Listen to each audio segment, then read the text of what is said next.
Many of you know this, but just in case, UNHP was formed in 1983. And in those first years, Joe Mariano and Brian Byrne, both still current board members of UNHP, among others, guided UNHP through its formation to support development work that was organized by the Northwest Bronx Coalition and some other community housing organizations that were being formed in the Northwest Bronx.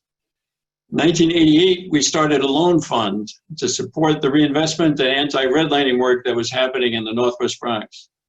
When banks had hesitated at lending directly to individual acquisition deals, UNHP established the loan fund as the vehicle, excuse me, I'm trying to be smart here and read the thing, and I just lost my place here. UNHP established the loan fund as the vehicle for banks to provide funds for UNHP to lend to nonprofits to buy buildings. And then we would continue to work with the new owners to get loans from the city and banks, usually through the city's participation loan program, to repay our loan and renovate the properties. The spate of overfinancing that occurred in the late 80s and early 1990s made more deals available to community organizations and groups we were working with, because in some cases lenders were foreclosing on defaulted loans. After several years of lending and a number of successful deals, banks started making the loans directly, with UNHP providing assistance as a loan packager or a provider of softer financing to meet either equity or reserve requirements.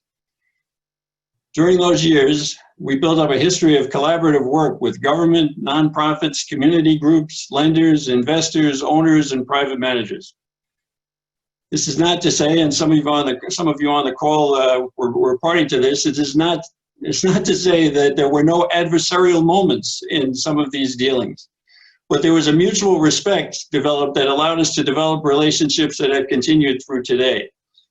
The change in the market around the year 2000 led us to become alarmed about what might be happening in the Bronx, and that led us to develop our research and advocacy side, which led to the development of the Building Indicator Project, which allowed us to broaden and deepen our relationships with all the sectors mentioned before, and in turn has led us to some of the work that you'll be hearing about today. We like to think we bring a unique perspective to the many issues that affect our neighborhoods. We refer to it sometimes as a Bronx perspective. It's a perspective built on a board of directors, several of whom have been with UNHP since its start and were active in the Bronx since the mid-70s before that.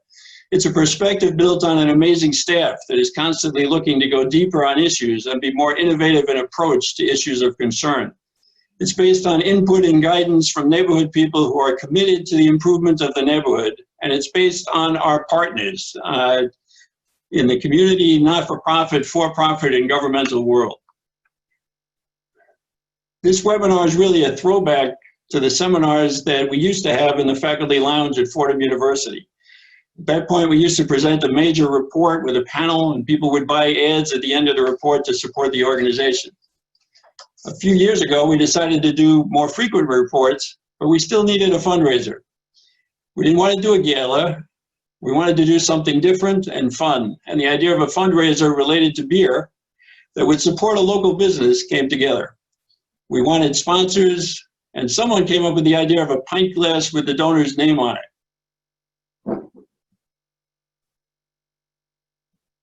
The current example here. With COVID, we knew we could not do that this year, but these pint glasses have proven popular, and our board decided to do a pint glass that people could toast the Bronx at UNHP in their own homes and offices. We also decided to do a t-shirt, building on an idea that one of our neighbors and partners had last year, Concourse House and Fort Bedford Housing and Fort Bedford Community Services, and a Bronx-based company, Bronx Native, to make these t-shirts that my office mate over here is wearing right now. Thank you all to our supporters and donors, whether it's at the growler, pint, keg supporter level, and donors of more than $100. Our name is appearing on our website along with all the cask and keg and pint supporters, and on the slides that you're seeing here, you saw as you entered the room. This year, we've received the most support we've ever received for our fundraiser, and we deeply appreciate that.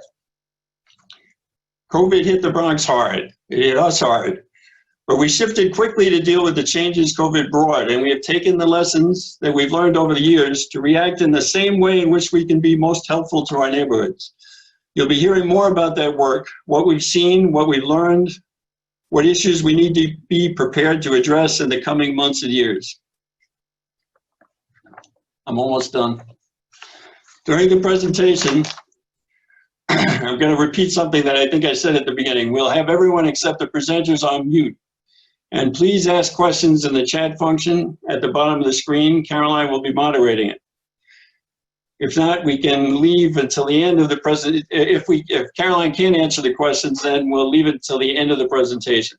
If you're having difficulties, please reach out to Sanford at SHOANG@UNHP.org. With that, I would like to introduce everyone to our moderator, Vanessa LaNier. Vanessa has been a UNHP board member for the past 2 years. And prior to that, we were thrilled to have her as one of the innovative staff people that I was talking about before. Worked with us for 5 years as our manager of data and research prior to going to National Public Radio. And now, Vanessa is currently working for Pew Charitable Trust as a senior associate for government relations. And with that, I will officially shut up and pass the ball to Vanessa. Thanks, Jim. I appreciate that. It's so nice to see everyone here and see so many familiar faces, even if it's on a webinar. As Jim mentioned, I used to work for University Neighborhood, and now I serve as a board member. I'm slightly biased because I worked here for 5 years, but one of the best things about UNHP is the breadth of our work throughout the city and in the Bronx specifically. This work spans from our on-the-ground direct services at the Northwest Bronx Resource Center, where we provide free services to our neighbors for affordable housing, rent freezes, financial coaching, and even free tax preparation. We ensure that our residents manage and keep the money that they earn and avoid predatory services. UNHP also works to create and preserve affordable housing as a lender and developer. We oversee oh, you know what? I forgot to tell you all. Please use speaker view. There's in the upper left-hand corner, there's a speaker view, and it will highlight the person who's speaking. Roll with me because it's a webinar. And if you click on that, my face should be highlighted and whoever is speaking should be highlighted. But UNHP also works to create and preserve affordable housing as a lender and developer. We oversee a multifamily portfolio of affordable housing filled with residential and commercial tenants. These properties are scattered throughout the Bronx and house over 1,200 households. My personal favorite is the data. If anyone knows me here, they know that I'm obsessed with data and numbers, and especially UNHP data. We put together numbers and tell the story of what's happening in our neighborhoods.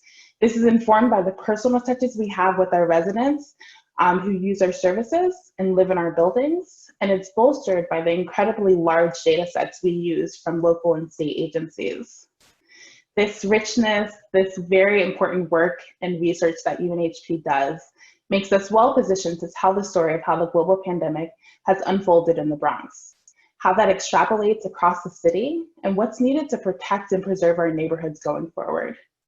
Today, we'll give you a preview of our work over the last 6 months, outlining a Bronx-focused look at the issues that have been brought to the forefront because of COVID-19, including the struggle to preserve affordable housing, changes to multifamily buildings, finances and conditions, as well as emerging neighborhood needs around health, hunger, technology, and financial services. After the presentation, our Bronx-based panelists will comment on the presentation and share their health and service organizations' experiences during COVID-19. Right now, you're going to hear from 4 staff members as they discuss the 3 distinct arms of UNHP. Again, you're going to want to go to the speaker view in your upper right-hand corner. Beforehand, it should be here if I'm well positioned in your screen. First up, we have Caroline, who will discuss data around how the virus has unfolded in the Bronx, how how it's unfolded in the Bronx, housing conditions, and technological deficits. Caroline? Okay, let me just spotlight myself. Hello, everyone. So my name is Caroline. I work with research and help with data analysis at UNHP. Hopefully some of you read our recent blog post that I contributed to called Bronx Reality Before COVID is Manifesting Devastating and Deadly Consequences. So thank you for joining us this afternoon for our housing webinar. We wanted to share some information regarding the effect of the novel coronavirus on the Bronx and the individuals that we work with. So as the pandemic has unfolded, it's shown a light on a variety of systemic issues throughout the country, many of which are tied either directly or indirectly to housing. At UNHP, we've been able to see firsthand how Bronx residents and the buildings they live in are being affected by the virus and the economic havoc that it has wreaked. I'm going to get us started with some general information before we dive deeper into the various situations we see developing in the Bronx. So to start us off, let me just share my screen quickly. So since the beginning of the pandemic, Bronx zip codes have had some of the highest case rates in the city. As of yesterday, there have been over 52,000 confirmed COVID cases, nearly 13,000 hospitalizations, and over 4,000 deaths. So while it's challenging to perfectly identify why the Bronx has had higher case rates than the other boroughs, crowding has likely played a role. So a household is considered crowded if there are more people than there are rooms. In other words, if there are 4 people living in a 3-room apartment, it's considered crowded. It's virtually impossible to distance from family members or roommates in crowded conditions. This means that if one person in the apartment contracts the virus, others are likely to as well. So this map shows the percentage of crowded renter households by neighborhood for all of New York City. The larger and darker bubbles indicate higher percentages of crowded households. Notably, many of the areas with high rates of crowding have some of the highest COVID case rates. In many of the areas served by the Northwest Bronx Resource Center, which you'll hear a bit more about later on, like Bedford Park, Fordham, and Mount Hope, nearly 20% of households are living in overcrowded conditions.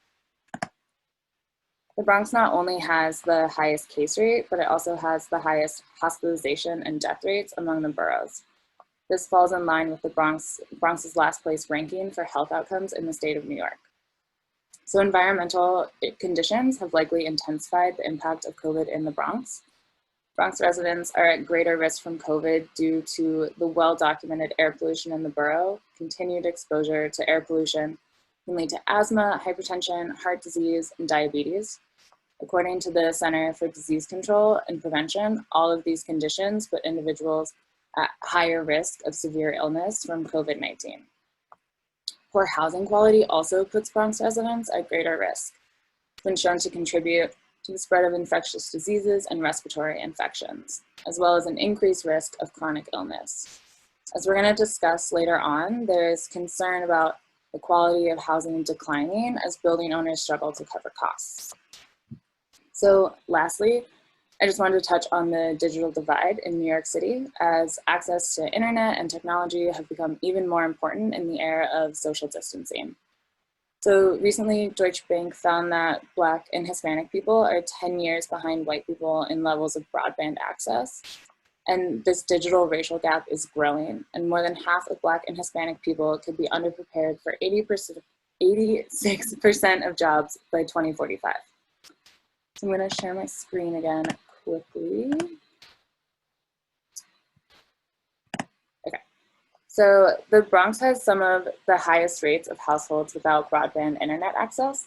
So this map from the Office of the Comptroller shows the share of households without access to broadband. The darker the area, the larger the percentage of households without access. Without broadband access, households must rely on mobile phones and Wi-Fi hotspots. Many individuals continue to work remotely, and some schools are using blended learning, where students have a mix of in-person and remote learning, while other schools are completely virtual. This can be an issue for households that only have one computer or tablet and multiple people that need to use it. Even when public schools loan computers or hotspots to students, if parents or guardians don't know how to navigate this new technology, students still lack the support that they need to learn. Notably, library branches, a free way for many to access a computer, Wi-Fi, and free tech support, are not open right now. Work and school are not the only things that have moved online though. For example, many rental assistance applications and renewals are being processed virtually. This can be a challenge for many tenants because even if they do have access to the internet, they may not feel comfortable filling out forms and submitting them online. So later on, you're going to hear about the issues that Bronx residents have experienced applying online for the city's affordable housing lottery. As we start to adapt to this new normal, it's imperative that Bronxites not only have reliable access to the internet and technology, but also access to support if they're not technologically literate. So that wraps it up for me. And I'm gonna kick it over to Brendan, who's gonna talk about the development arm of UNHP a little bit. Thank you, Caroline, and thank you in advance for helping me out with the slides. Hey everybody, my name is Brendan Mitchell and I'm the asset manager here at UNHP. Thanks everyone for joining us and for your generous contributions. I'm going to touch on some of the real estate issues that we're currently working on and share some of what we are seeing on the ground throughout UNHP's affordable housing portfolio. The vast majority of the UNHP housing portfolio consists of pre- and post-war buildings that were abandoned by their owners or had fallen deeply into disrepair in the 70s and 80s. These projects have been financed through various New York City housing programs, been rehabbed over the years, sometimes more than once, and operated and maintained by mission-driven organizations ever since. These buildings are financially stable and have weathered tough times before. Like the residents who occupy them, they are resilient. Caroline, if you could pull up Build Crotona. Thank you. All right. So here's some photos of 824 East 181st Street, or Build Crotona. Before and after it was originally rehabbed back in 1989, bringing the commercial strip back to life in a once vacant building. We've been working throughout the pandemic to extend the debt and affordability of this project for another 60 years. You can close that, Caroline. Thanks. Since March, we've been working closely with our nonprofit partners in the community and property management companies, many of which are on with us today. It has been a joint effort between UNHP and building management to implement strategies to limit the transmission of COVID-19 within our portfolio. We worked with Apple Bank to secure a small business recovery grant to support operational costs at one of our hardest hit projects, the Wilton HDFC. We are currently working with the Bronx Community Relief Foundation to distribute nearly 200 gift cards for food and other emergency supplies in our low-income senior properties and back-to-school supplies in our rent-stabilized buildings. We have also distributed face masks throughout our senior and multifamily properties in partnership with the mayor's office, which provided over 12,000 masks. There's been a lot of interest in rent collection numbers in low-income buildings in New York City, and for good reason. Many housing advocates and operators don't see a way that low-income households can possibly stay current if faced with any amount of income loss. In an effort to better understand collections, we analyzed a sample of 5 of our rent-stabilized projects, which consist of 572 residential units and 18 commercial units over a 5-month period beginning in March. Residential rent collections fell to a low of 72% in April, but have continued to increase since. Paralleling the expanded unemployment benefits and the easing of COVID-19 restrictions, some tenants, especially commercial tenants, have even attempted to begin to pay back rent. We also looked at the back rent on tenants' accounts carried over the same 5 months period, as opposed to looking at rent collections at any given time. This is where we are really concerned from an operations standpoint.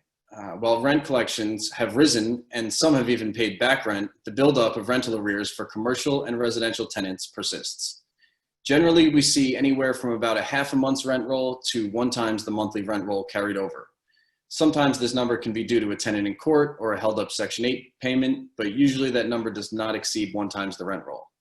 By the end of July, the back rent owed by tenants was up to 2 times the rent roll. Caroline, if you could pull up a photo of the Wilton.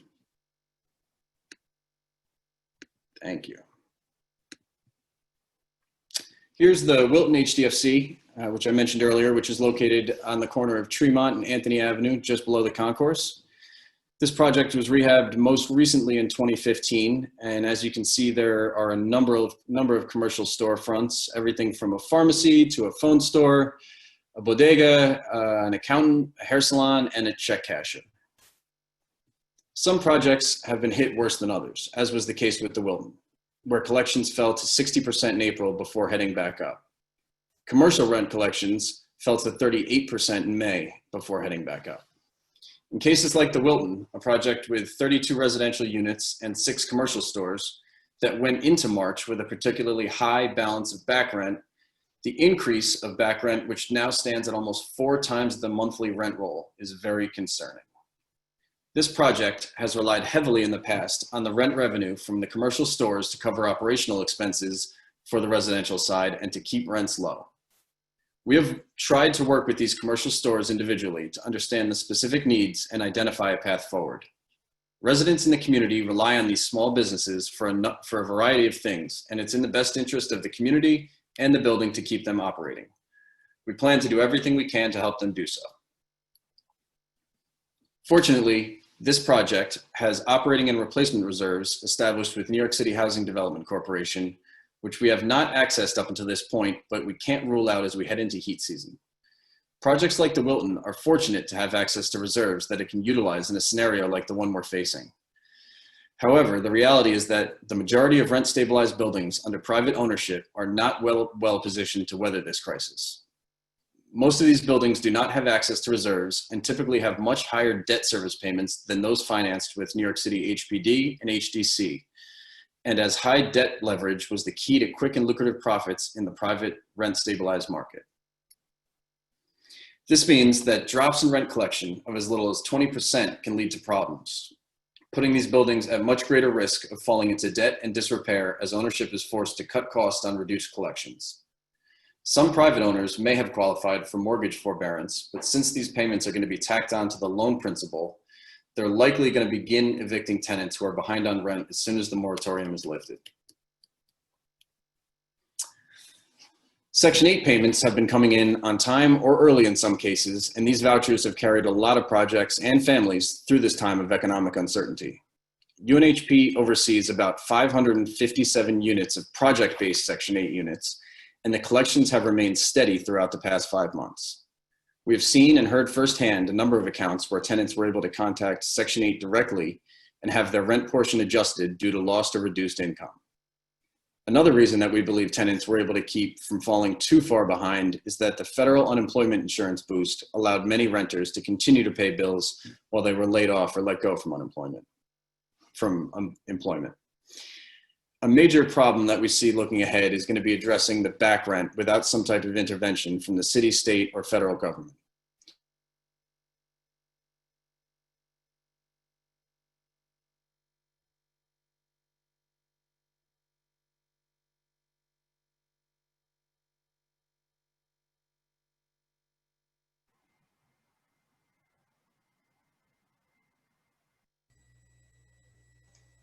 Did we lose Brendan? I think we might have lost Brendan, but this keeps it fun, right? Very exciting. Let's see if Brendan can come back in.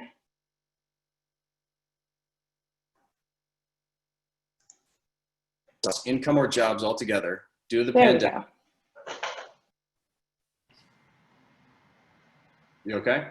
Brendan, we lost you for a You minute. you cut out for a bit. If you can go back probably a couple of lines, you cut out for a bit. Oh, sure. So looking ahead, one problem that we see is going to be addressing back rent without some type of intervention from the city or state or federal government. We've heard of groups applying security deposits or putting tenants on payment plans, but neither of these are great options for commercial or residential residents who are not working at all or working reduced hours. We think a number of rent-stabilized buildings are going to require operating subsidies of some sort, or tenants are going to suffer the consequences. The extension of the federal eviction moratorium to December 31st which was implemented by the CDC, also provides some temporary peace of mind for renters who were laid off, furloughed, or businesses went under. Unfortunately, we feel what many other housing groups have pointed out, that it simply kicks the can down the road. The reality is that tenants who lost income or jobs altogether due to the pandemic are going to face severe economic consequences once this moratorium ends. Relief for operators of affordable housing is imperative at a time when rent collections are down significantly among residential units and even lower among commercial tenants. While it may not be the most popular opinion, relief is needed for both tenants and landlords alike. We know the majority of landlords cannot afford to defer bills, capital improvements, or mortgage payments until December or January, when a real rent relief package may or may not be passed. In the meantime, UNHP will continue to advocate for tenants and operators of affordable housing until one is. Thank you, and I'm going to hand it off to Jacob, who is going to talk about some of the real estate trends that we're seeing. Great. Thanks so much, Brendan. Give me 1 second.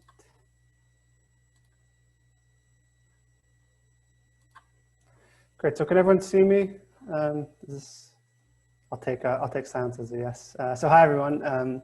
My name is Jacob Udell. I'm the research and data coordinator at UNHP, and I'm really happy to be here with you all. I'm scrolling through a bunch of the names in the participants list and seeing a lot of familiar faces. It's almost like we're at the Bronx Beer Hall, which is nice. Now that we've heard about the experiences of our buildings and the tenants who live in them, I want to briefly zoom out to think about the state of the housing market in both the Bronx and citywide. UNHP's research on housing is grounded in the work that we do to produce the Building Indicator Project Database, or BIP. And BIP is more than a decade-long effort to account for physical or financial distress in the close to 70,000 multifamily rental buildings across the city. Looking at things like violation data, taxes and overdue charges, mortgage lending, and a number of other important categories. We try to use the database as well as additional research to be a sort of translator between stakeholders in housing, right? So what does that mean? Our research also, what that means is that our research work aims to be grounded in the work that Brendan just shared about and the direct service work of our Northwest Bronx Resource Center, which my colleague Jumelia will share about in a few minutes. It's really important to us that our research reflects the experience of what it means to run deeply affordable, mission-driven housing in the Bronx, and also the experiences of low-income tenants who live in those types of buildings, as well as unsubsidized private housing. There is, of course, lots of interest in accounting for renter and housing distress that might be coming down the pipe due to COVID, as well as other factors that made the rental market vulnerable well before the pandemic. So I wanted to share a few slides that briefly try to address that. I'm going to share my screen 1 second. Okay, so on this first slide, as you can see at the chart on the top, I get to use my pretend laser pointer here. We're now in a situation where the unemployment rate is at 16% for New York City, with the Bronx at nearly 25%. So 6 months ago, these figures would have been essentially unthinkable. And it's important to note that the astronomical unemployment figures in the Bronx exacerbate a situation in which households had already been stretched incredibly thin. To get at that, below this unemployment chart are two maps. The one to the left shows the percentage of rent-burdened households, or those households that pay more than 30% of their income in rent. And the one to the right shows the median household income, both by community district. You can see that in the Bronx, and especially in the neighborhoods of the Northwest Bronx that we work most closely in, there's some of the highest concentrations of households with rent burdens.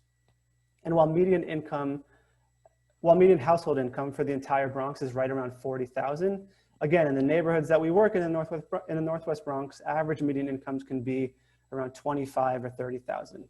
And in fact, the average median income of the clients in our Northwest Bronx Resource Center is even less than that, around $21,000, which, yeah, Jumelia will expand upon a little bit later. But let's take that rounded number of 40,000, right? What might have happened to these households during the first few months of the pandemic and moving forward? So in June, New York City, NYU's Furman Center put out analyses of how different households earning $40,000 might have fared over the past few months. The analysis shows what many of us have likely intuited, right? While expanded unemployment benefits allowed a significant amount of households at this income level to stave off crises, since August, the situation has changed drastically. For instance, a single earner household at $40,000 in New York City, earning only base employment, would have a 71% rent burden by August. That's 7 out of every $10 of household income to cover the rent. This is obviously untenable and has resulted in the buildup of rent arrears that was described a bit earlier. Without significant aid to renters in our neighborhoods, things are obviously only going to get worse, creating the conditions for widespread evictions and housing instability. So rent arrears aren't only a crisis in and of themselves, though. They also pose significant threats to the already overextended finances of buildings. There's real reason to be concerned that the effects of the COVID pandemic, coming as it has on an already fragile market, will cause significant distress in buildings. And it's important to contextualize what's happening during the pandemic in an already fragile market, because many real estate plans are largely reliant on the ability to collect ever-increasing amounts of rent and to profit from ever-rising values. And when the market fails to produce rising prices, we're more likely to see building distress in the form of bankruptcies, foreclosures, building neglect, increased displacement, and the rest. Right, so in other words, rent arrears are worrisome not only because of the threat of evictions and housing instability, but because drops in rent collections will lead to all sorts of other negative outcomes for buildings and the tenants who live in them. So to establish the connection between distress in the housing market and physical conditions, we wanted to look back at pricing data in the Bronx alongside our distress indicator in the Building Indicator Project database. I'm gonna share my slides once more. Oops.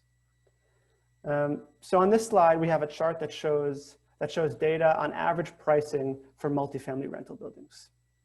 UNHP first started tracking pricing in the Bronx some 20 plus years ago, motivated by an attempt to understand how some buyers of rental housing were comfortable with acquisition prices that just weren't making sense to us or to the other nonprofit developers and responsible private owners that we knew in the Bronx. In the chart, we see how prices have risen essentially unabated from the mid-90s until today, the only exception being in the years around the 2008 crisis. The changes in prices since the mid-90s happening as it has in 2 waves, right? From 96 to 2005 was the first wave, and from 2012 to 2018 was the second wave, have been enormous. Again, these movements mean that landlords and the banks who lend to them are often not only acquiring properties to operate housing, but also as a bet that prices and rent increases will continue to move in this direction.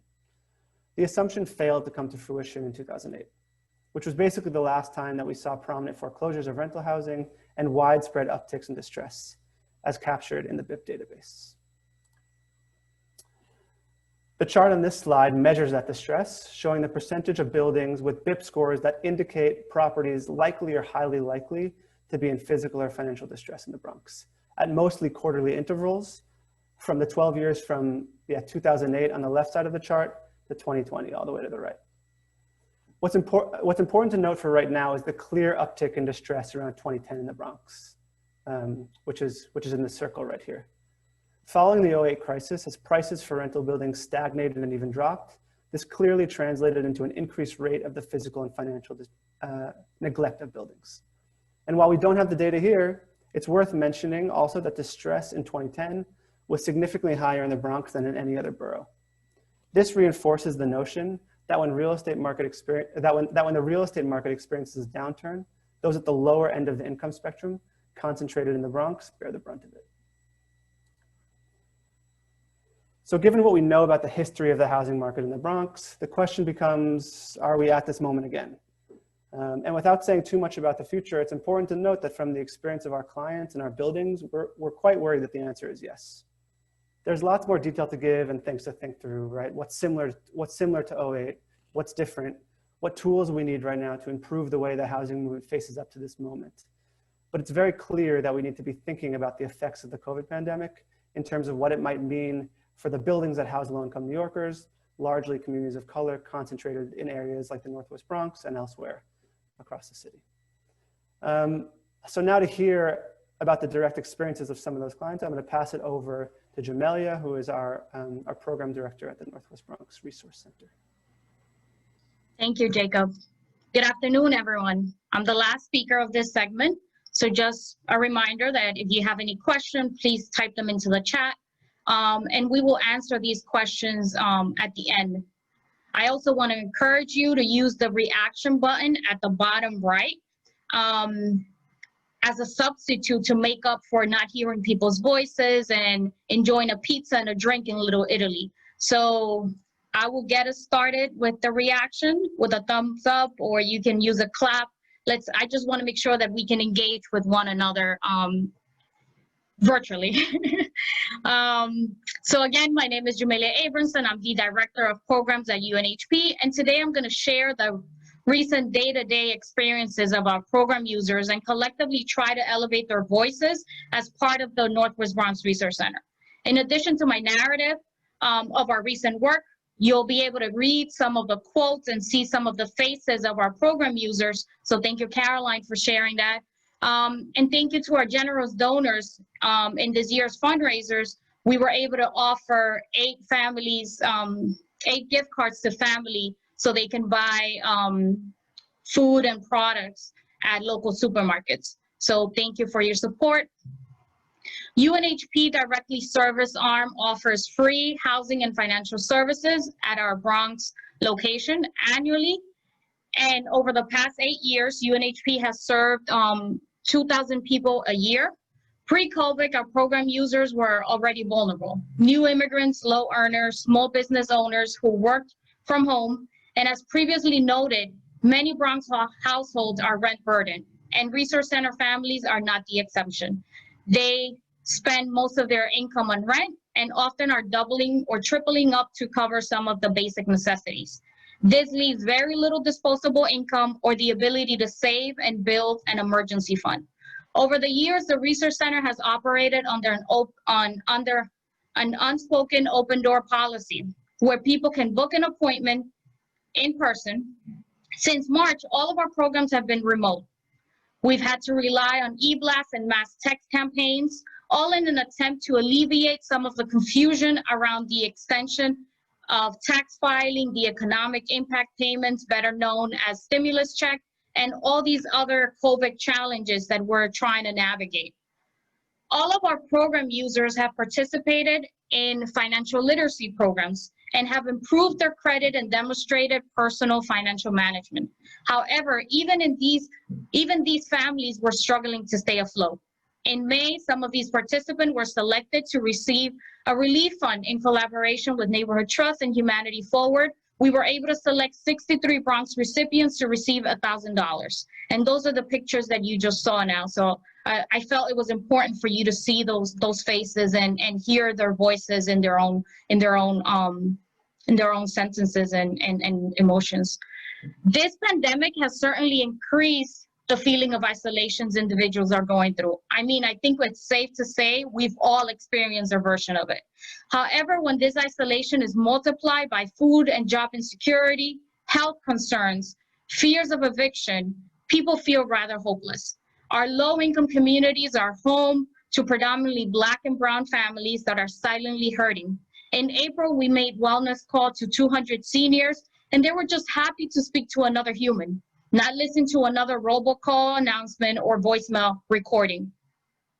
Despite the city's effort to publish and disseminate the facts around COVID, information was not trickling down to the Bronx as a whole. Over the last few years, our team has been busy in trying to make sure that we're getting that information to our users. UNHP has provided free tax filing to local residents for 14 years. In partnership with Arriva and Fort and Bedford Community Service, yearly we help over 1,200 filers declare their federal and state taxes. In the midst of another fast-paced filing year, we learn of COVID cases throughout the city. And after much deliberation, we knew we couldn't continue. This was just a hard decision, and we understood that families depend on New York City free tax prep sites to access fee-free refunds as a way to reduce the amount they pay back on taxes and fees. But it was just too hard and risky to have 100 tax filers, volunteers, and staff interacting in one building. Prior to shutting down, we served 900 tax filers with an average adjusted gross income of $21,000 $452. This includes wage earners, self-employed, and ITIN holders. And I'll repeat this, $21,000 is the annual income of a typical family at our VITA site. The total refund we managed to keep in our neighborhoods was $1.3 million. So during this filing, we also saw that a lot of households, not everyone had health insurance. We will hear more about the struggles of the uninsured later from Eleanor from Bronx Community Health Network. Apart from taxes, assistance with housing application is our most popular service. This program has become even more important as people need to isolate and they need appropriate safe space to continue to work and study from home. When 6 lotteries opened in New York City this summer, UNHP actively reached out to 251 eligible apartment seekers and helped them apply to these developments. We had to mobilize, and yes, of course, virtually we had to do this, which is not always easy, but we wanted to make sure that Bronx residents were not missing out. Thanks to the help of a few volunteers and the willingness of our staff to work extra hours, in 1 month, we submitted 1,382 applications. To further increase our outreach, UNHP has worked with our partners, Arriva and POTS, to provide housing webinars, both in English and Spanish, around the opportunities available. These partnerships have helped us reach an additional 1,000 people during COVID, giving more Bronx residents a fair shot in affordable housing market.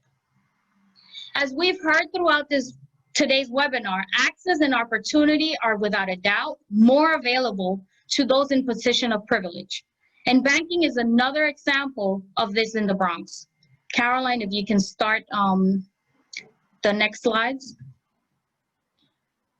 And let's remember, the Bronx is dealing with the legacy of redlining. The Bronx has the least number of financial institutions, just 24 banks, and 133 branches for a borough of 1.4 million people. In the last 10 years, 20 new bank locations have opened in the Bronx. However, during this same time period, 29 branches have closed. When we look at the Northwest Bronx, UNHP main focus area, there's huge gaps in bank presence. If you look at the orange circle on the maps, these are 2 branches that are currently closed, which make it even harder for people to access services. Long-term trends of bank closures in the Bronx make it challenging for Bronx residents. It makes it harder for those that are banked because financial institution remote services can complement in-person services but not replace them. And then we have those that still don't trust banks and prefer to use alternative financial services. And a short walk outside of the research center quickly reminds us the competition from predatory services is fierce. If this recent trend continues, no matter how much funding and effort are spent around financial literacy, Bronx residents will be deprived of the opportunity for future financial growth and to build credit. Also, our youth, the next generation and future consumers, already are financially savvier. They will need to buy cars, homes, apply for credit card, open business, and invest. However, if they don't grow up seeing bank presence in this neighborhood, they too will remain unbanked and will rely on alternative financial services.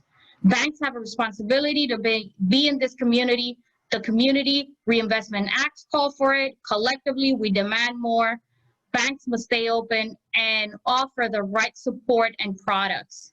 So I'll leave you with that. I know it's been a lot, but I'll pass it over to Vanessa. Thank you, Jumelia. I'm just going to spotlight myself. There's this wonderful feature on Zoom where you can spotlight yourself. And I'm sure most of you can tell I hate the spotlight, but I do it for you. It's easy to forget, because this is on a virtual platform, on a Zoom, that this is a fundraiser, but it's a fundraiser, and it's not just any fundraiser, it's a UNHP fundraiser. So I'm going to grab my UNHP pint glass that Jim was talking about earlier. This one is actually a pretty special edition one. It's a congratulations to Kathy for 25 years at UNHP. It's my favorite one. I have about 6 or 7 of them now, and I'm looking forward to getting my new one in the mail.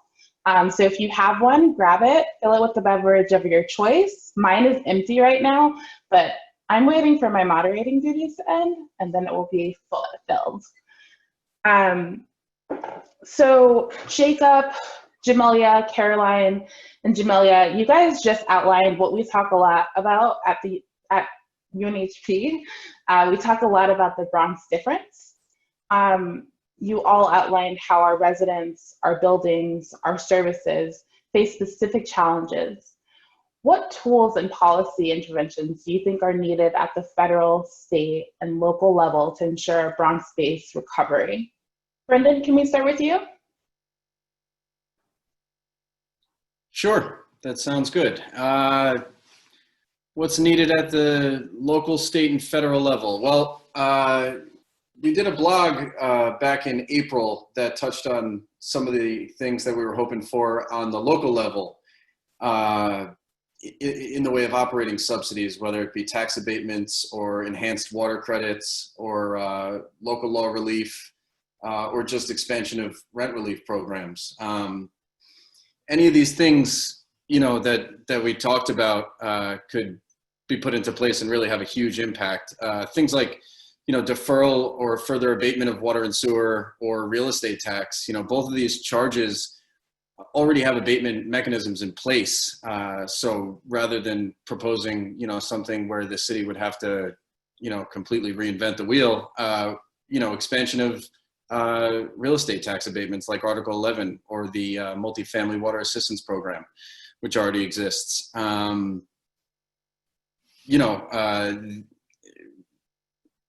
Compliance projects on the local law level, like elevators and energy efficiency, facade, you know, all these things are huge, huge costs that buildings are starting to, you know, have to be ready for. And most of them, you know, were not underwritten to take these on. So, you know, you find yourself cleaning out reserves to comply with facade and energy requirements. We agree with, you know, on a fundamental level with all of, you know, these local laws, but you know, financially, if there was something in place where we could defer them for a period of time, that would go such a long way. At the state level, expansion of the existing rent relief program. We know that a lot of tenants were able to get into it and got up to 3 months of back rent taken care of, which is great. But there, you know, as Caroline and Jumelia touched on the tech divide, it was, you know, a very short window, and, you know, with limited resources, we can only help so many people apply. So we think that there's a lot of qualifying candidates in the Bronx that didn't really have a chance to take advantage of that. You know, and, you know, on a federal level, it's the same thing. You know, we need rent relief. Rent relief, you know, will start at the tenants and keep affordable housing operating. You know, something all encompassing that you know, can really make a difference. Section 8 is already in place. You know, expansion would be huge. Expansion of unemployment insurance would be huge. Any of these things would keep a lot of these buildings from falling into disrepair.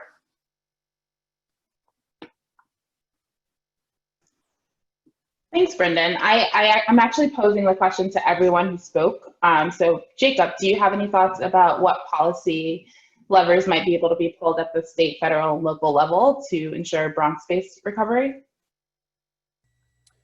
Sure, yeah. I think it's an important question. Can everyone see me? I'm not sure. I'm spotlit. Okay, great. So it's sort of interesting to follow Brendan in this question because it drives home, you know, just how different the operations of rental housing can be. I think, as Brendan said, we know from our portfolio and that of other nonprofits and responsible private owners that even the best of owners, right, the ones with the most resilient, you know, business plans are likely going to need support and relief to be able to make it through the crisis and to continue to provide safe, decent, and affordable housing, right?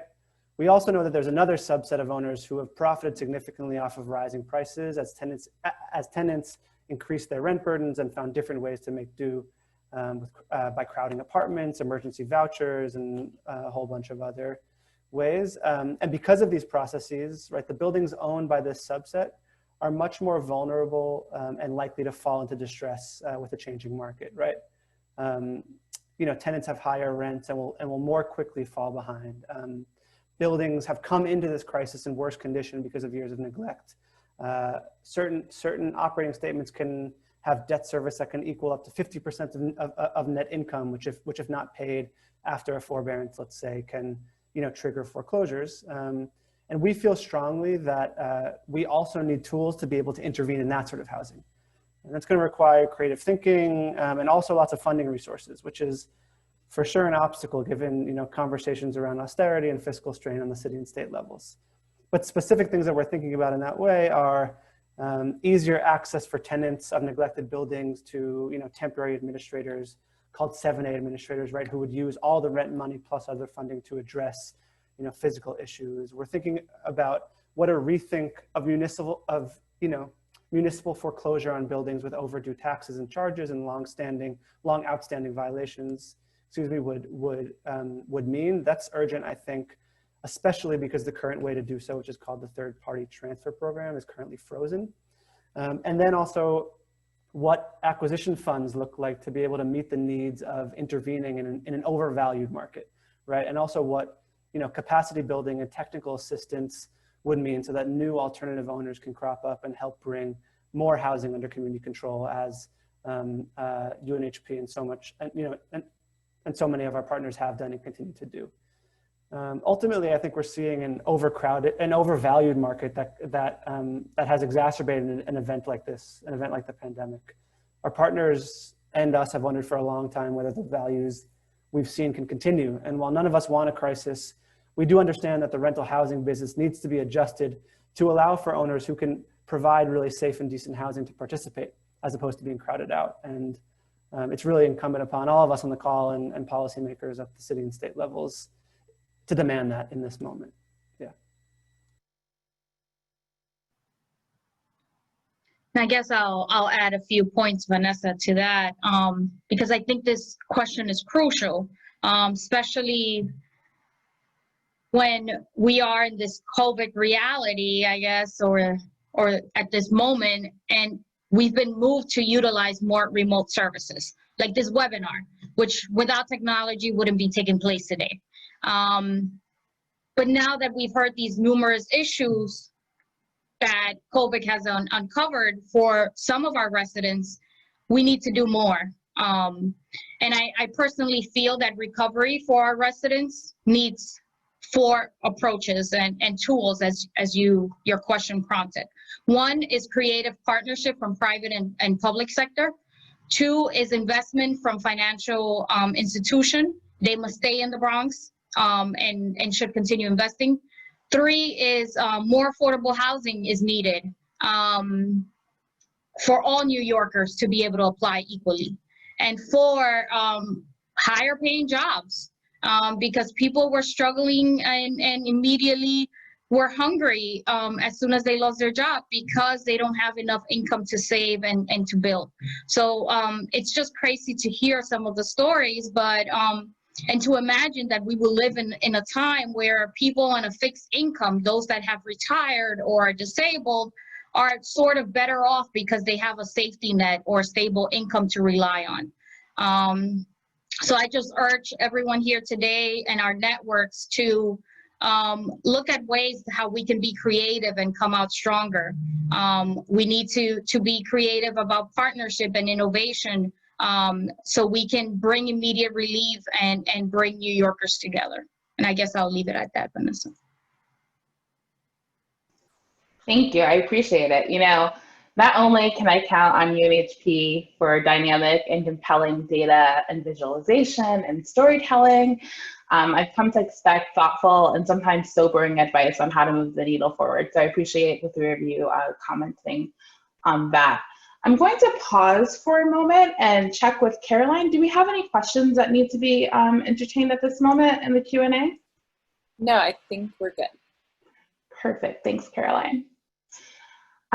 So I know you guys must be just as excited as I am to hear from our Bronx-based panelists. I'm thrilled to hear what these women have to say. We just heard about how UNHP has adopted in the wake of COVID-19, from direct services at our resource center to how our housing portfolio has performed amid the global pandemic, to economic and physical conditions in multifamily housing in the Bronx. Now we'll hear from Bronx-based service providers that have served on the front lines over the last 6 months. We have Christina Hanson from POTS, Part of the Solution, a nonprofit that focuses on providing healthy food and support needed to move from crisis to stability and ultimately to self-sufficiency. She played a major role in developing POTS into the one-stop shop that it is today. Through her longtime influence on program strategy and leadership on implementation of the strategic plan. She views POTS as a truly special place where everyone works together to overcome hardship, achieve positive outcomes, and embrace our shared humanity. Christina joined POTS in 2012 and became executive director in 2019. We also have Eleanor Larrier, CEO of BCHN, Bronx Community Health Network, a not-for-profit organization and health center that sponsors 21 community and school-based health centers in the Bronx. They provide over 114,000 Bronx residents with access to affordable, quality health care to improve the health of families and people in the Bronx. BCHN arms Bronxites with information to prevent and manage chronic illnesses, and to have a voice in how healthcare is delivered in their own communities. Through her leadership, network health centers have implemented evidence-based programs, including integrated behavioral and primary care services, care coordination, and connecting patients with primary care doctors. Eleanor joined BCHN in December 1999. Welcome, Eleanor and Christina. I think we're just gonna spotlight them.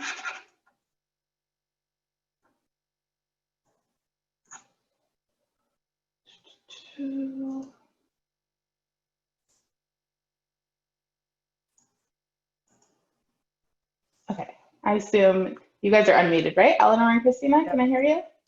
Yes, I'm unmuted. Beautiful. Christina?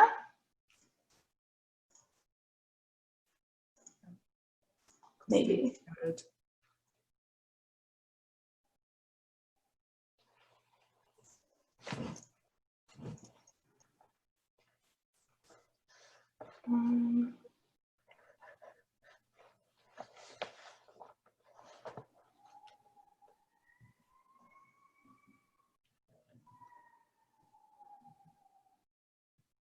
Just a second, technical difficulties. Christina, can you hear me now? We actually can't hear you.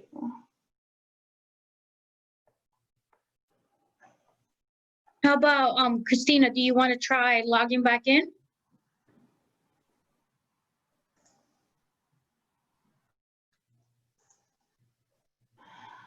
Personally, I feel like this is the most exciting part of any webinar, the technical difficulties, can you hear me? Did you hear what I said, sort of thing.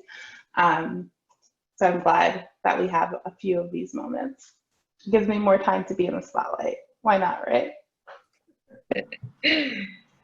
So it makes a human, right? We're missing some of that human connection. So yeah, you know, grab a beer, put it in your unity. Maybe we can take a minute to stretch.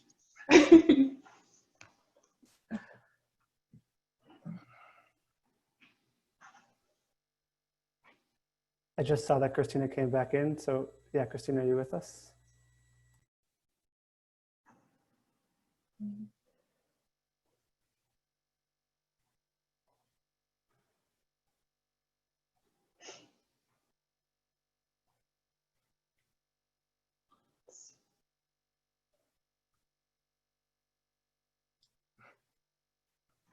It happened to Amy Poehler.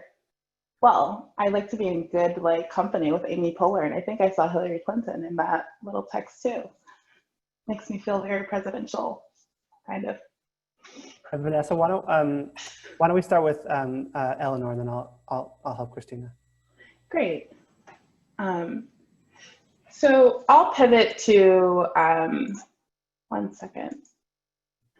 So I think that presentation was obviously really great. Again, I might be biased, but it really spoke to how the pandemic has hit New York City and the Bronx. Both you and Christina serve vulnerable populations that often require face-to-face interactions or intervention. I'm wondering how did both of your organizations pivot their work as COVID-19 hit the Bronx? And Eleanor, we'll start with you. Okay. Thank you, Vanessa, and good afternoon to everyone. First, let me say thank you to Catherine and the whole team at UNHP and commend you for the terrific work that you are doing. BCHN is proud to be a partner with UNHP. In addition to the team that has put this amazing program together and has shared all of that information. I know this comes a little bit later, but a lot of what you said resonated with the work that we are doing. So it's good to hear how you go about your work from your perspective, from the housing perspective. And so as Vanessa indicated in the introduction, BCHN has basically two faces. One is a community-based organization and one is a federally funded health center. As a community-based organization, we provide a range of services through programs that we've developed over the years since 2009.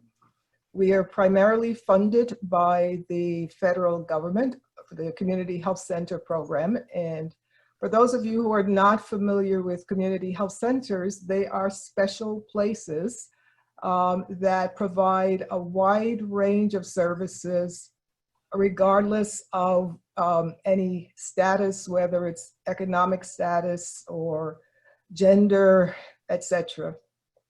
The Community Health Center movement has a long history, a 55-year history, and we started with the understanding that communities have and should have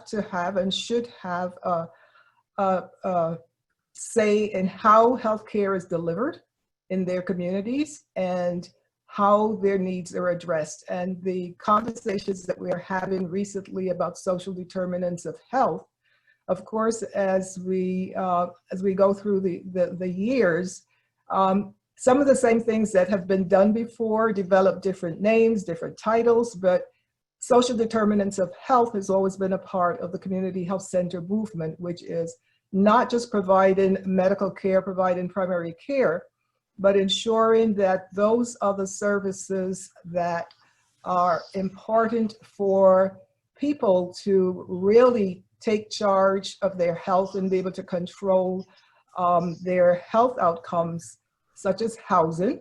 And that's one of the reasons we partner with you, because we know that when our outreach specialists or community health workers see patients in the health centers or in the community, housing is among the top needs. Housing, food insecurity,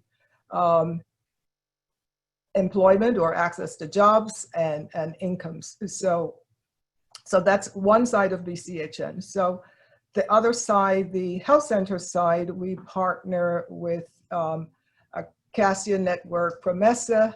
As you know, Promesa is Acacia Promesa, one of the largest substance abuse and human services organizations in the Bronx and in the nation as a whole. And Montefiore is a major health system, the major health system in the Bronx.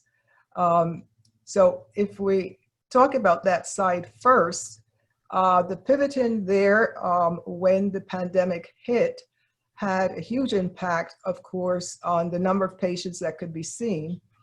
The health centers went from face-to-face visits. The center leadership pivoted quickly to telephonic visits, and then a few months later to telehealth visits using video, and now are working towards bringing back the face-to-face visits. So, and part of all of this, in doing this, is a number of patients that were unable to be seen, but they did provide for specialty visits to continue, specialty in the sense of people who needed regular visits with their doctors for particular illnesses, for immunizations for children, urgent care services for people who were then beginning to get the symptoms of COVID. And since, in order to preserve the safety of the sites, what was done is that some centers were designated and some areas designated for people who had symptoms to call those centers and get appointments for COVID testing. So those are some of the things that happened early on. And the impact of that has been that, yes, early in the months of March, April, May, visits dropped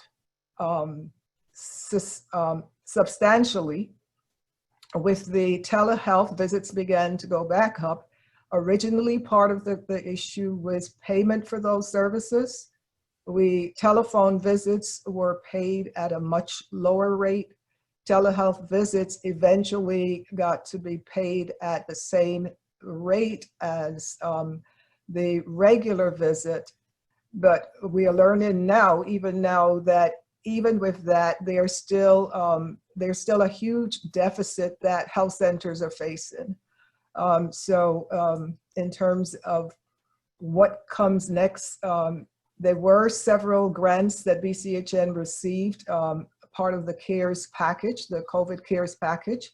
And much of those dollars went to our partner centers to provide services, to purchase PPE, to continue paying salaries, etc., as well as to begin testing at some of the sites. And the testing at first was for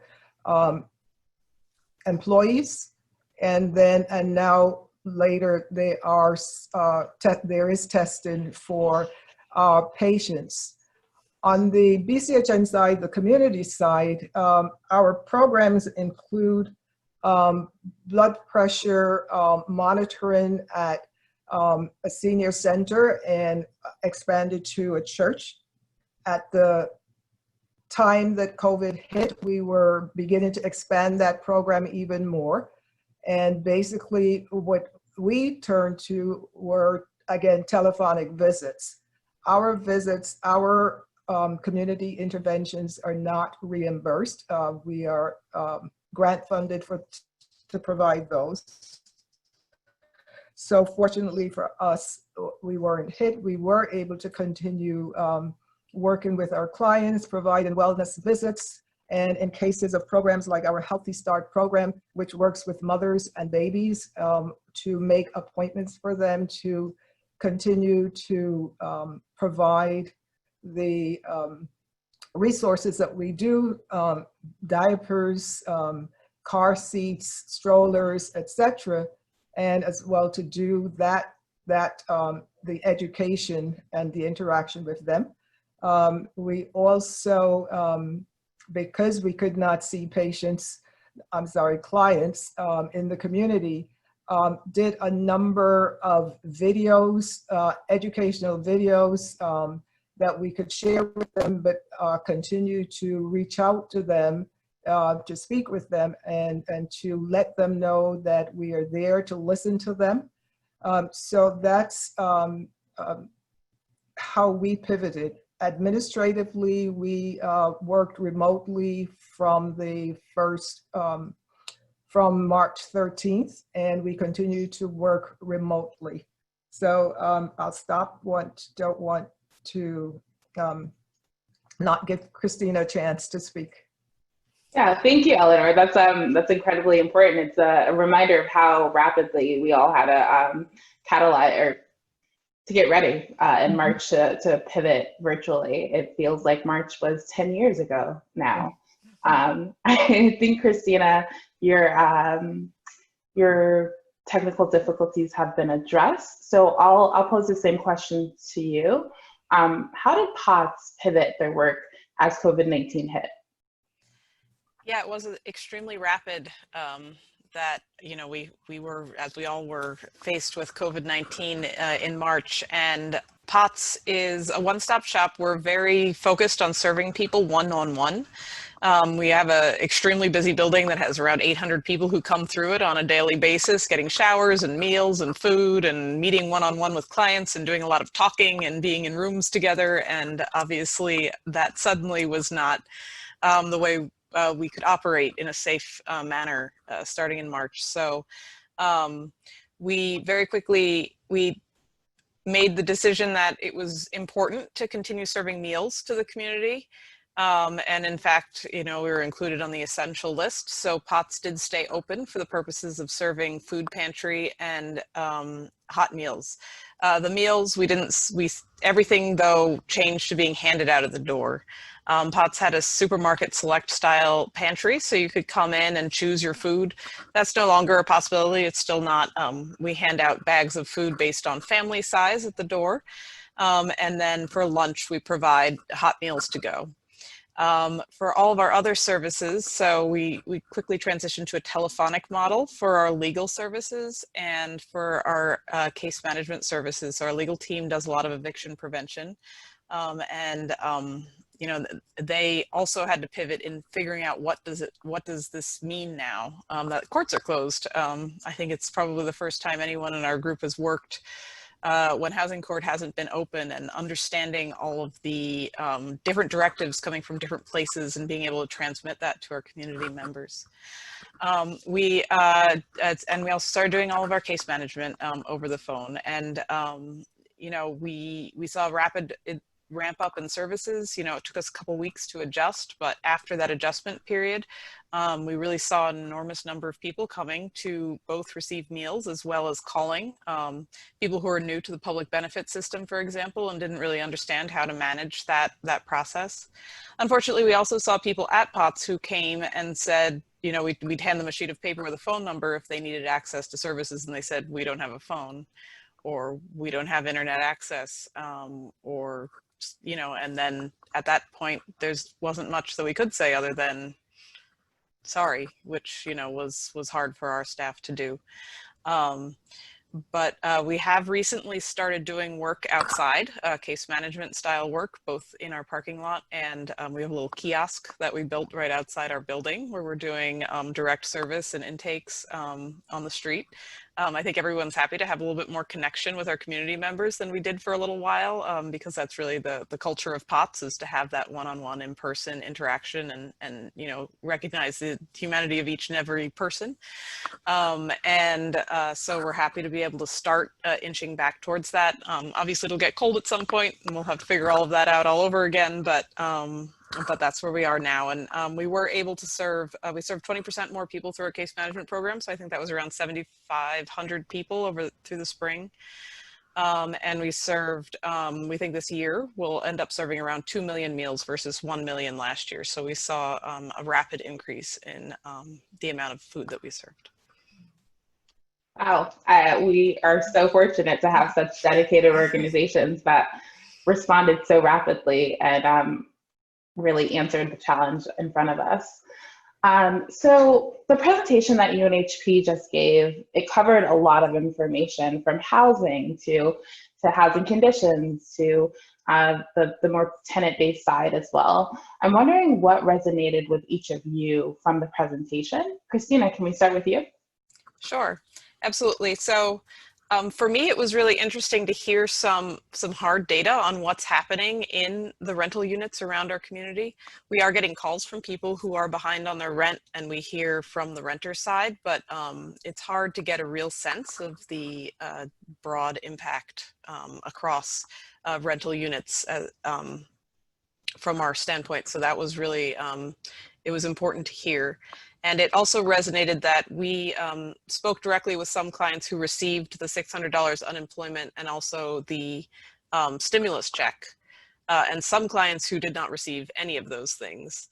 And because of immigration status or the type of work that they had done prior to the pandemic. And for the people who received those stimulus checks in our community that I've spoken to, they were able to assist to meet their rental needs, and those who received those $600 payments, but those who did not are really, struggling. Even people who maintained their employment through the pandemic, at least in a limited way, are really struggling with their rent. So that really resonated. And one other thing I thought really resonated was the conversation about internet connectivity and telephonic connectivity. I started working here in 2012 and instantly realized that they hadn't updated any of the telephone lines since 2019-10. It would like rain and our telephones would go out. And unfortunately that's a common around the Northwest Bronx, and it's a problem for people's elevator systems. If the trunk lines go out, it doesn't call the fire department, and you can't use your elevator anymore, at least not according to code. And those types of things. I mean, it's just such a basic thing. And then now everyone having to rely on the internet connectivity that's available for just to access anything they need in life, from school to public benefits to work. It's so important that improve. Thank you, Christina. That was really helpful to hear, and I'm sure everyone is happy to get your insight on that question. Eleanor, what resonated with you the most from the presentation? I think first is the breadth and depth of the work that UNHP does, and getting a better understanding of the need across the Bronx. I mean, intuitively we know and we see it, but seeing it, hearing the numbers and hearing you tell your story, that resonated. The whole concept of telling the story and using the data, that also resonates with us, because that's something that we try to do, try to use the data to tell the story about what BCHN does and how important it is for our community. The other piece that resonated with me was, as Christina said, that the issue of technology. And in every area that the technology is important.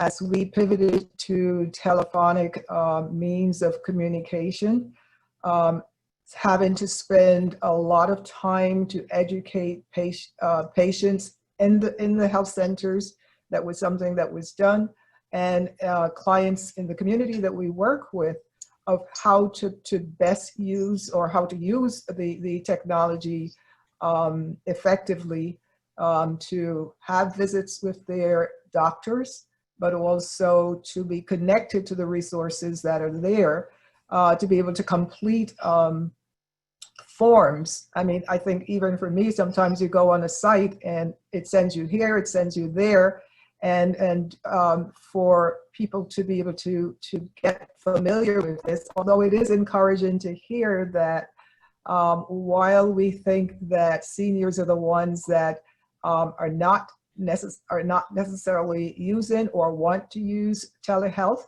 we're learning more and more that seniors are more comfortable with it and getting more comfortable with it, because telehealth provides a way for them to be safe, to be able to see their doctors, but also to be safe.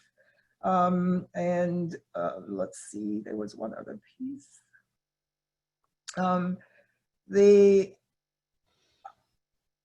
I think, yeah, that's it for now. Lovely. I have plenty more questions. So I will pose the same question that I posed to the UNHP panel. What tools and policy levers do you think are needed at the federal, state, and local level to ensure a recovery overall, but specifically in the Bronx. Okay. And Eleanor, you can go first this time.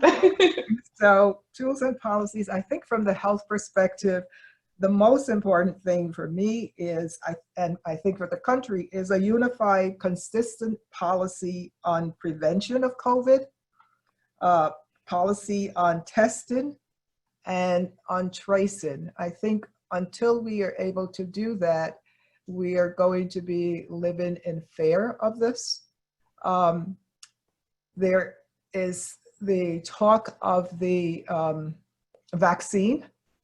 So coming for, again, a policy on the vaccine, on who gets it, that it needs to be fair. And I know there's a lot of work that's being done on this, but also know that there are a lot of reservations in our communities about being the first.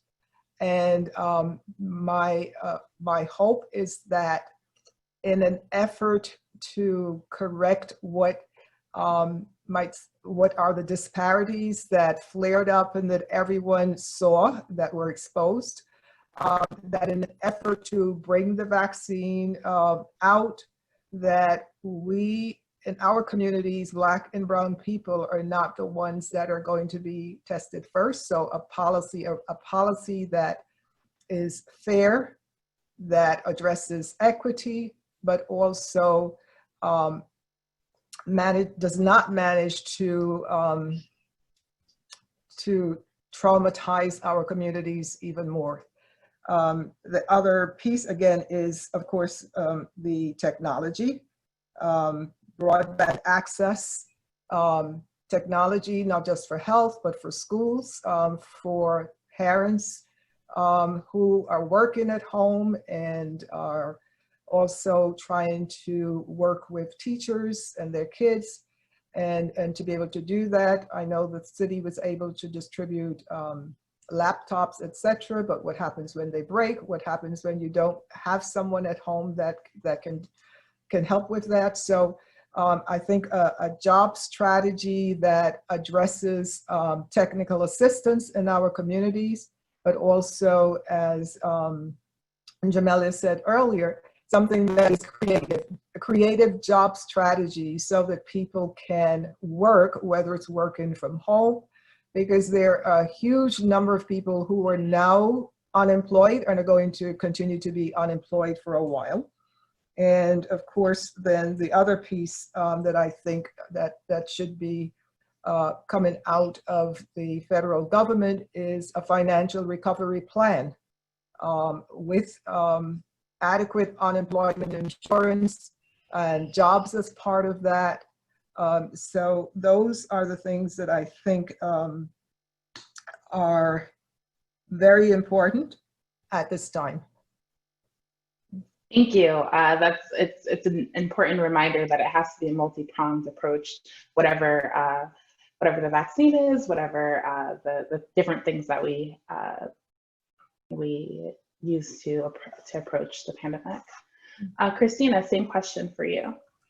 Absolutely. Yeah. So one thing is, of course, we've all seen the increased need for food access during the pandemic, and an increase in the SNAP program would certainly be helpful for families who have been struggling through with loss of income, and the fact that they're no longer connected to schools in many cases for their children. The other thing, I heard one of your staff earlier remind everyone how great it would be if we had a more Section 8. People who are on Section 8 really have more stability than almost anybody else. It's such an amazing program, and it's very almost impossible to access at this point. And something like that would address. And the reason I bring it up is because, as was also mentioned, that yes, I understand that there's an eviction moratorium now, but there's just going to be a buildup of back rent, and how do people who are unemployed or employed in low wage jobs come up with that difference?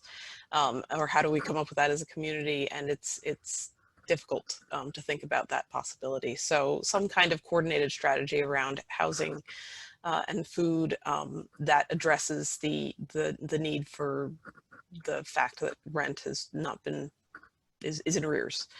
And then I echo the investment in helping people understand how to use computers, because it's so much more than just connecting someone to the internet and saying go. We've had families who have found it extremely difficult to navigate the technology provided by the schools. I will say myself, I spent today with 4 6-year-olds trying to navigate the technology, and it is a pain. But something that can help people who don't have that kind of tech savvy, who can't troubleshoot, who haven't had that experience, or maybe don't have the level of literacy or language ability to help their children with school. Because many we hear from who have trouble helping with their kids with school, it really impacts them deeply. They want to be there for their kids, and being challenged that way is hard for the parents, it's hard for the kids, and it means that people are going to be left behind in the long term. Thank you. That was really great. I think we have about 7 more minutes for the end of this session or segment. So I'm just going to pose one last question. Is there anything that you would like to leave our audience with? It can cover whatever you want to. It's a general question. I'll throw it to Christina first.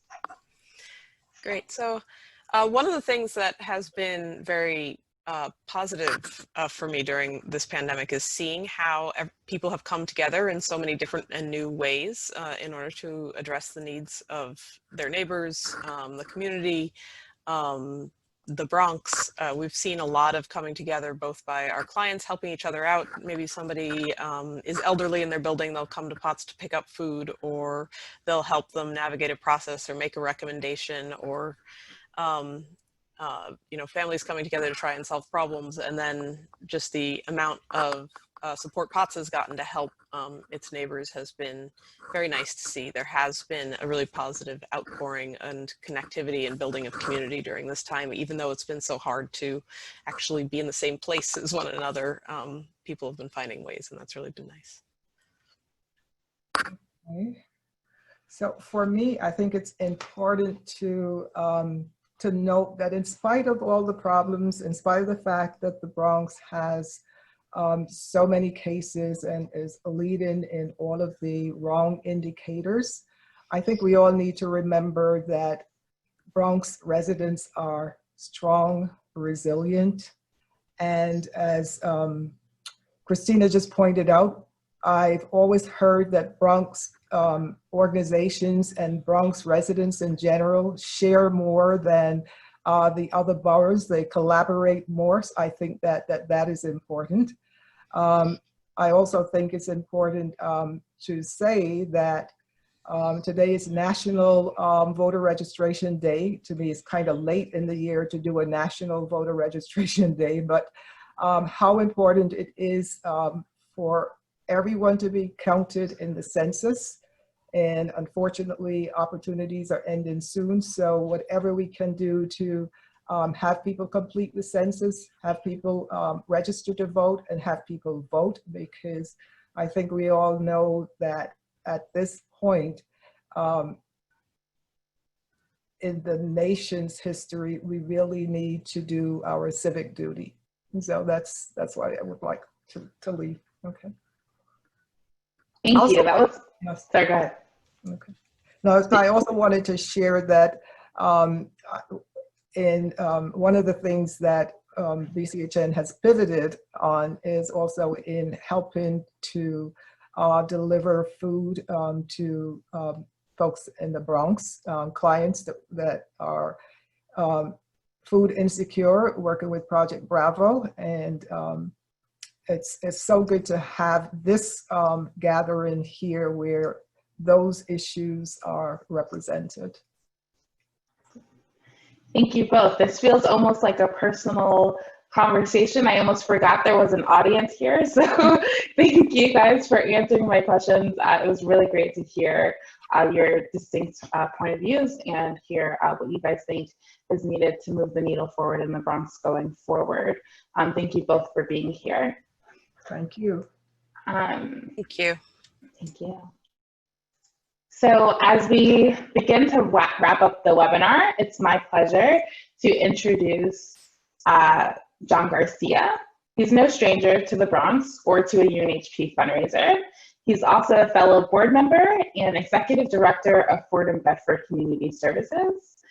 Fordham Bedford Community Services is committed to serving the children and families in the Northwest Bronx and its surrounding areas. FBCS seeks to find new and innovative ways to strengthen families by providing a variety of programs and services. They've grown to a large multi-location community services organization with programs in English and Espanol for all community residents, including seniors, immigrants, young people, college-bound high school students, working families, and family daycare providers. That was a mouthful. John, welcome back. Thank you, thank you. I hope everyone can hear me. I'm a proud member of the Board of Directors of UNHP, and this webinar and the work that they've done throughout the pandemic, I couldn't be prouder to be part of this organization, to call them not only a partner in serving our community, but also to form part of some of the leadership. I want to take this opportunity to thank Vanessa for your wonderful moderating skills. You were born for the spotlight, so welcome. Yes, we've heard a lot of doom and gloom. We've heard a lot of negative aspects of the effects of COVID on the Bronx, on the people that we serve. But I think that, you know, this virtual room that we're in is a tribute to the people who have been fighting for the Bronx, the people of the Bronx, who continue to fight for the people of the Bronx and will continue fighting for the people of the Bronx. There's a lot of work to be done. Vanessa asked all the panelists what resonated about the webinar. One of the things that really resonated with me and really, took it from anecdote and hyperbole to fact is the fact that, the rents were down in April because some of the economic stimulus hadn't gone into effect. But as soon as the money started flowing to our low-income tenants, they did the right thing with the money. They started paying their rents. They started taking care of their bills. And that goes a long way to fighting the narrative that low-income people, people of color, are irresponsible with their money. So that's one of the beauties of UNHP and their data-driven approach to helping people in need is, you can talk about things, but you need to prove it. And I want to thank the staff at UNHP for doing all this wonderful research. I want to thank all of the donors that help UNHP year in, year out. And as Jim said, this year is the year that they've raised the most amount of money during one of their fundraisers, which is, again, a testament to the organization and to the people behind the organization, the people that work day to day. I want to take this opportunity to thank Catherine Clark for all of her years of service, all of the hard work she's put into this event. There's not enough positive that I can say about UNHP, and I'm just so proud to be a part of it. And, I have faith, I have hope that we will get through this. We will come out at the end of this a stronger community. The Bronx has been here before. They've counted us out before. And this is just another obstacle in our way that we will help overcome with organizations like Eleanor's and like Christina's. There's really not much we can accomplish together. So I encourage you to reach out to your elected officials. I encourage you to reach out to your family members, to everyone to vote. I encourage you, if you haven't already, to buy a shirt. They look nice. The color looks great on me. I love it. I will be going home in this. I encourage you to reach out and donate. Buy one of these. And I got permission from the boss to make a toast. So here we go. Let's see if I get it right.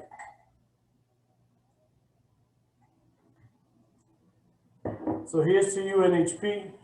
Here's to all of your donors, all of your staff. And here's to the Bronx, because we will come out of this ahead. We will be better for it. And let's get this show on the road, guys.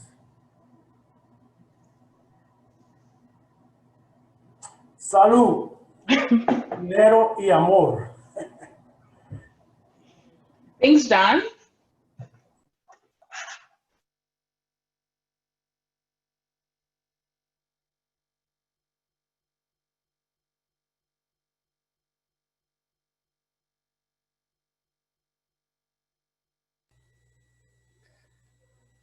Great, so I think that about wraps it up. Thanks to everyone who was involved. Thanks again to Vanessa, to everyone who presented, to, on the UNHP staff and elsewhere. Yeah, we really appreciate it. Have a nice evening, everyone.